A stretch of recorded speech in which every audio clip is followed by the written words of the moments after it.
નમસ્કાર મિત્રો, વેધર ઇન્ફોર્મેશનમાં આપનું સ્વાગત છે અને હું છું પરેશ। ખાસ કરીને આજના વિડીયો આપણે પવન, ઠંડી, ઝાકળ અને માવઠાના ઝાપટા વિશેની ખૂબ અગત્યની માહિતી આપવાની છે। સૌ પ્રથમ મારે માહિતી આપવાની છે માવઠાના ઝાપટા વિશેની। માવઠાના ઝાપટાની અંદર જોવા જઈએ તો થોડા દિવસ પહેલાં આપણે આગાહી મૂકેલી હતી કે 2 ફેબ્રુઆરીના રોજ સીમિત વિસ્તારની અંદર છૂટાછવાયા ઝાપટા છે એ નોંધાઈ શકે છે, જેમાં પણ ખાસ કરીને મધ્યપ્રદેશ બોર્ડર આસપાસના વિસ્તારની અંદર ઝાપટાની શક્યતાઓ છે। એ જ મુજબ જોવા જઈએ તો આજે સીમિત વિસ્તારમાં કોઈ જગ્યાએ ઝાપટા નોંધાયા, બાકી ગઈકાલે 1 ફેબ્રુઆરીના રોજ પણ અનેક વિસ્તારમાં ઝાપટા નોંધાયા હતા। એટલે આ ઝાપટા છે એ વેસ્ટર્ન ડિસ્ટર્બન્સને કારણે અમુક જગ્યાએ વરસી ગયા છે। જોકે એકદમ સીમિત વિસ્તારમાં હતા, બાકી મોટાભાગના વિસ્તારો છે એમાં વાદળ જ જોવા મળ્યા હતા, બીજે કોઈ વિસ્તારમાં ઝાપટા નથી નોંધાયા। એટલે આ સીમિત વિસ્તારમાં ઝાપટાની આગાહી તે મુજબ ઝાપટા નોંધાયા છે। પણ હવે આવનારા દિવસમાં હમણાં લગભગ 9-10 તારીખ સુધી કોઈ જ પ્રકારના માવઠાની આગાહી નથી। 10 તારીખ પછી પણ એવું હશે તો ચોક્કસથી જણાવશું। 10 તારીખ સુધી તો આગાહી નથી, પણ એનો મતલબ એવો પણ નથી કે 10 તારીખ પછી માવઠું થવાનું છે। એટલે માવઠાની હમણાં કોઈ શક્યતાઓ નથી, જેને કોઈ ચિંતા કરવાની જરૂર નથી। બીજી વાત એ કરવાની છે ઝાકળની। આમ જોવા જઈએ તો ઝાકળનો રાઉન્ડ છે છેલ્લા 3-4 દિવસથી ચાલી રહ્યો હતો। આવતીકાલથી ઝાકળમાં એક મોટી રાહત મળી શકે છે।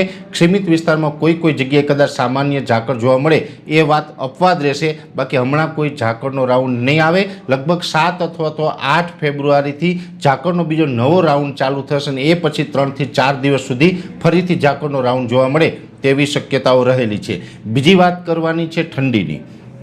ઠંડી અને પવનની અગત્યની વાત જે એ કરવાની છે કે હજુ પણ પવન છે એ શિયાળુ પવન આપણે રહેવાના છે, એટલે ઠંડી છે હજુ પણ આપણે જોવા મળશે। ચોક્કસથી વાત એટલી છે કે હજુ ઠંડીમાં માઇનોર વધારો થઈ શકે, 1 થી 2 ડિગ્રી તાપમાન છે એ લગભગ હજુ પણ 2 થી 3 દિવસમાં નીચું આવે તેવી શક્યતાઓ રહેલી છે, પણ કોઈ તીવ્ર ઠંડીનો રાઉન્ડ છે આવવાની શક્યતાઓ નથી। અને હવે આમ પણ શિયાળો છે અંત ઉપર છે, એટલે તીવ્ર ઠંડી સ્વાભાવિક રીતે હવે ન આવે। હવે ઠંડી હશે એ નોર્મલ ઠંડી હશે। ખાસ કરીને લઘુત્તમ તાપમાન છે એ આપણે નીચું જોવા મળશે, મહત્તમ તાપમાન ઊંચું જોવા મળશે। એટલે દિવસ દરમિયાન આપણે તાપમાન છે એ નોર્મલ અથવા તો નોર્મલ કરતાં 1 ડિગ્રી ઉપર રહે। દિવસે આપણે થોડો ઉનાળા જેવો અહેસાસ થાય, ગરમીનો માહોલ જોવા મળે, બાકી વહેલી સવારે, સાંજના સમયે અને રાત્રિના ટાઈમે આપણે વાતાવરણ છે શિયાળા જેવું ઠંડુ જોવા મળશે।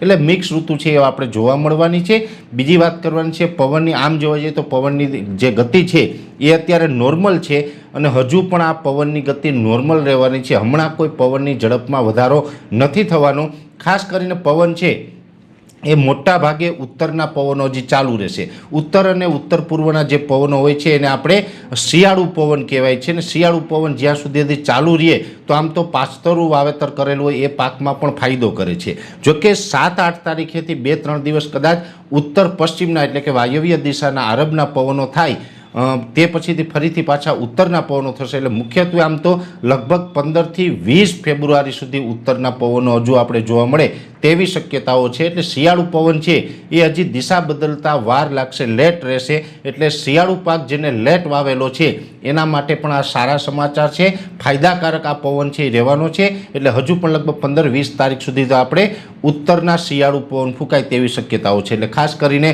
પવન, ઠંડી, ઝાકળ અને માવઠાના ઝાપટા વિશેની જે માહિતી હતી એ માહિતી મેં આજના વિડીયો અંદર આપવાનો પ્રયત્ન કર્યો છે।